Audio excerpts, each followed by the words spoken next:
오늘은 그리스도인의 삶을 청지기의 삶이라고 하는 측면에서 한번 생각해 보고자 합니다. 오늘의 레위기 통독의 마지막 시간이 되겠습니다. 요즘 날씨가 많이 더워지셔서 여러분 몸이 허약해지시고 힘들어지셨죠. 그래서 제가 이런 보양식품을 하나 소개해 드릴까 합니다. 한국 사람이면 누구나 좋아하는 뭐가 있겠죠? 네, 인삼이죠. 저는 인삼을 기르는 분들을 한번 찾아가 본 적이 있는데요. 인삼밭을 방문하고 나서 깜짝 놀랐던 사실 중에 하나가 무엇이냐 하면요. 인삼을 재배하고 난 다음에 6년근 인삼을 재배한 지역은 무려 10년 동안이나 그 땅을 다시 사용하지 않고 땅이 쉬도록 내버려 둔다는 이야기입니다. 왜 그러냐 그랬더니 인삼이 땅에 있는 기운들을 다 빨아들여서 인삼이라고 하는 곳에 모든 영양분을 집중시키고 좋은 모든 것들을 다 흡수했기 때문에 땅이 다시 그것을 찾아가고 회복하는데 그만큼 오랜 기간이 걸린다는 것이죠. 5년근, 6년근 그 쉬는 기간은 틀리지만 반드시 쉬어줘야 그 땅이 다시 인삼을 기를 수 있는 그런 능력을 갖추게 된다는 것입니다.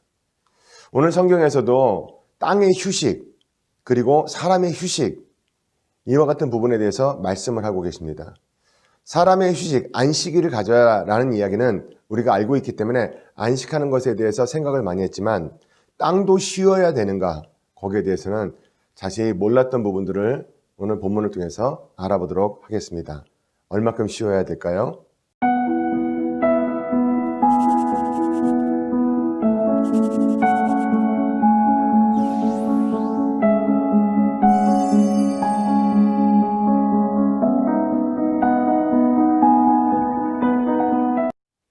안식년에 대해서 알아보도록 하겠습니다. 안식년이라고 하는 것, 안식년은 땅이 쉬어줘야 되는 해입니다. 땅이 쉬어지기 위해서는요, 6년 동안 경작을 한 다음에 1년을 쉬어라 이렇게 이야기를 하고 있습니다. 6년 동안 땅의 모든 양분을 다 주어서 농작물을 자라게 하고 그 농작물로 추수를 거두었고 거둔 추수로 사람들이 배불리 먹고 또 생활할 수가 있었습니다. 그 대신 땅이 지쳐있기 때문에 1년 동안의 시간을 주어야 되는데요. 보통 이 인삼밭 같은 경우에는 쉬는 동안에 농작물을 경작할 수 있는 다른 땅이 있습니다. 그래서 돌아가면서 할 수 있겠죠. 왜냐하면 인삼이라고 하는 것 자체는 그렇게 많은 양을 수확하지는 않기 때문에 그렇습니다. 그러나 일상생활 속에서 먹어야 되는 쌀이나 밀 같은 것은 매년 거두지 않으면 상당히 어렵게 되죠. 그러면 이 땅을 어떻게 해야 돼서 1년 동안 쉬는 동안에 특별히 요즘처럼 경농이 발달돼 갖고 다른 대체 농지를 가질 수 없었을 때는 어떻게 했을까요?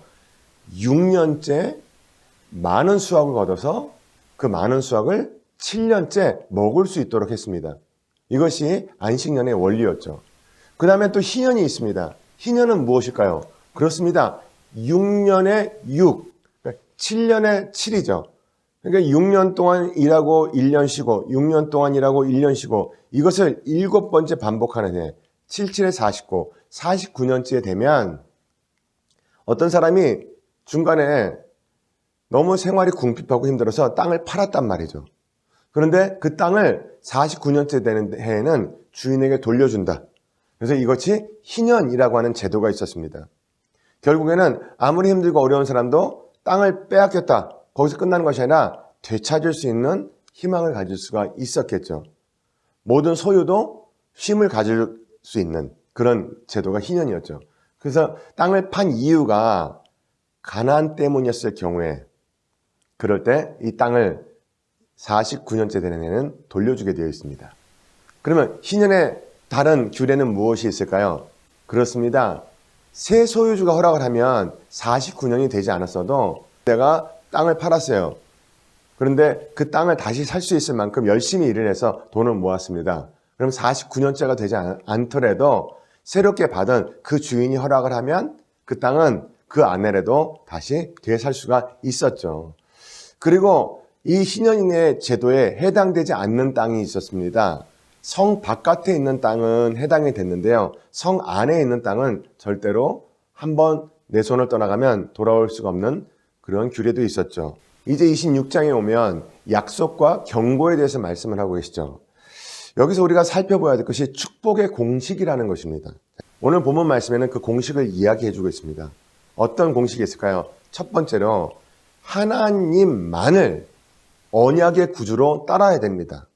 하나님만, 다른 우상 어떤 것도 의지하지 않고 하나님만을 따르면 거기에다가 무엇을 더해야 되냐면 하나님께만 예배를 드려야 됩니다.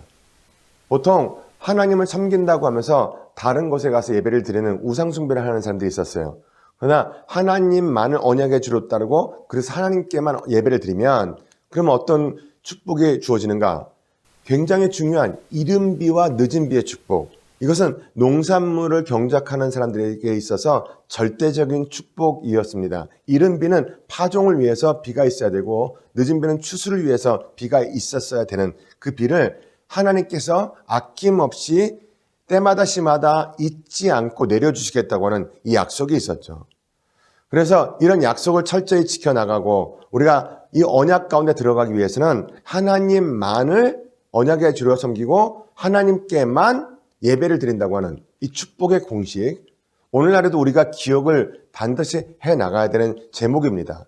코로나 사태로 인해서 예배가 조금 소홀해졌을 수 있을 것 같습니다. 그러나 꼭 기억하시기 바랍니다. 하나님은 바로 이 공식을 축복으로 우리에게 제시해 주셨다는 것입니다.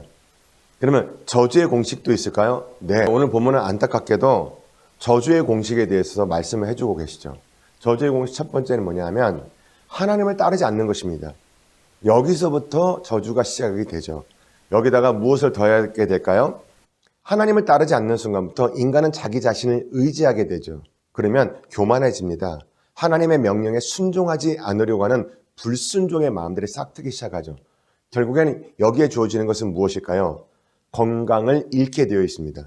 건강을 잃게 되고 더불어서 이른 비, 늦은 비의 축복이 안 내려지면 가뭄이 들겠죠. 당연히 흉년으로 이어지게 되어 있습니다. 그리고 거기다 한 가지 더해서 들짐승. 우리는 지금 들짐승이 있어봤자 별로 큰 영향력이 없는데요. 그 당시에 들짐승이라는 것은 엄청난 것이었습니다. 들짐승이 오면요, 멧돼지 같은 것들 죽을 때까지 싸운다고 그러죠. 농작물을 다 헤쳐놓죠. 그래서 이와 같은 안타까운 상황에 처할 수밖에 없다는 것, 그것이 저주의 공식이었죠. 27장에 가보면 서원의 규례에 대해서 말씀을 해주고 있습니다. 약속, 서원. 그렇죠. 하나님 앞에 나올 때 어떤 것이 선별되게 되는가?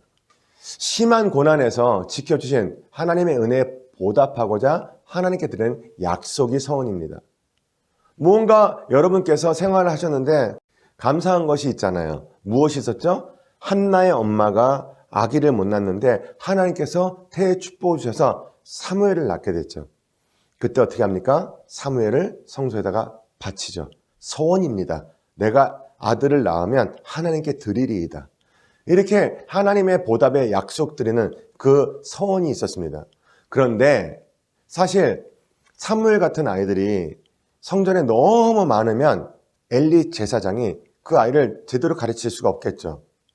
그래서 하나님께 약속으로 드리지만 이 레위 지파의 사람들이 이미 성전에 살 일들이 많고 빈자리가 없다면 그러면 다른 지파나 다른 사람들은 거기다가 대신 서원을 통해서 약속한 부분을 물질로 대신 속전할 수가 있었습니다.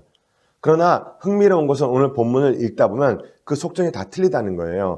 20세에서 60세 남자는 50세겔, 여성은 반입니다. 30세겔.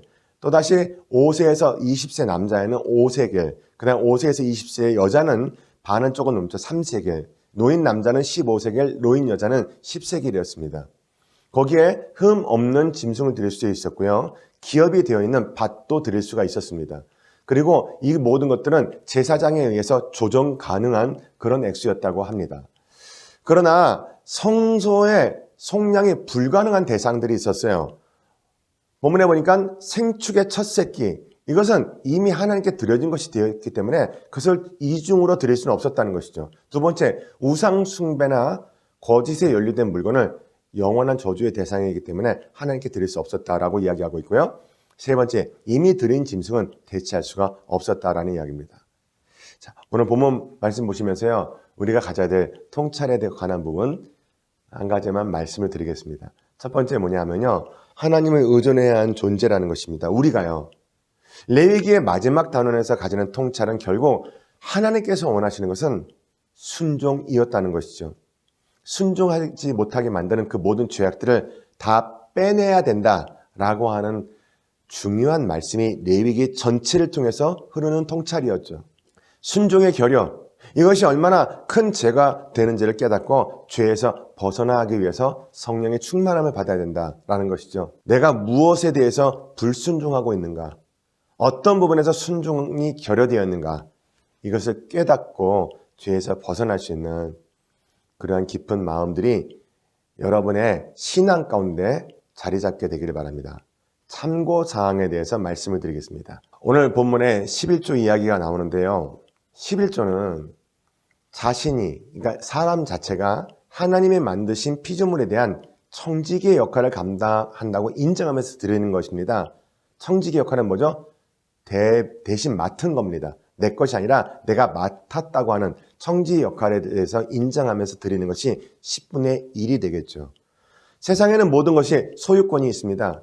요즘에는 남중국해의 섬에다가 탁 자기 나라의 소유권을 주장하면서 이것이 내 것이다 라고 이야기하는 나라도 생기고 있죠. 모든 것에 대한 소유권을 이야기합니다. 그래서 그 소유권을 침범하는 것을 개인 사유재산을 침범하고 국가를 침공하고 영해를 침공한다 이런 이야기를 하죠.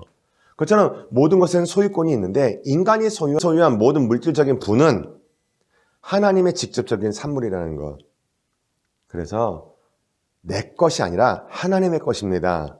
나는 잠시 맡은 것일 뿐입니다. 라는 것을 인정하면서 드린 것이 11조라는 것이죠. 말씀 묵상 순서입니다. 한 가지 말씀을 드리겠습니다. 하나님의 징계라는 것은요. 사람이 불순종할 때 찾아옵니다. 그러나 하나님께 충실한 사람은 하나님께서 하나님의 도구로 사용하십니다. 여러분, 충실한 것 첫 번째가 뭡니까? 하나님께 한 약속을 지켜야 되겠죠. 하나님께 서원한 것이 있는가를 기억해 보시고요.